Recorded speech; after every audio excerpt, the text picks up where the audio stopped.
Hi అందరికీ శ్రీరామనవమి శుభాకాంక్షలు అండి.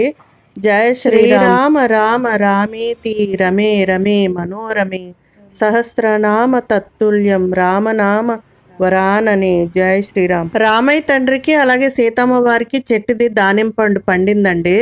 ఇంకా స్వామివారికి అమ్మవారి కోసం పండినట్టుగా ఇంకా ఒలిసి నైవేద్యం పెట్టాను. చాలా ఆనందంగా అనిపించింది. మన చెట్టుకి పండిన పండు దేవుడికి నైవేద్యం పెట్టి ప్రసాదంగా తీసుకుంటే ఆనందమే వేరు కదండి. స్వామివారికి ఎంతో ఇష్టమైన వడపప్పు, బెల్లం, అలాగే మిరియాలు, యాలకులు, బెల్లం వేసి చేసిన పానకం స్వామివారికి ఎంతో ఇష్టం కదా, నైవేద్యం పెట్టాను. అలాగే కొంచెం వడలు చేశాను, అవి నైవేద్యంగా పెట్టి గుడికి వెళ్ళి వచ్చాను. గుడికి వెళ్ళి వచ్చాక లంచ్ తీసుకున్నా.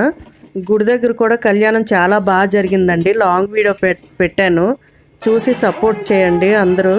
థ్యాంక్ యూ అండి. అలాగే లైక్ చేయండి, సబ్స్క్రైబ్ చేసుకోండి.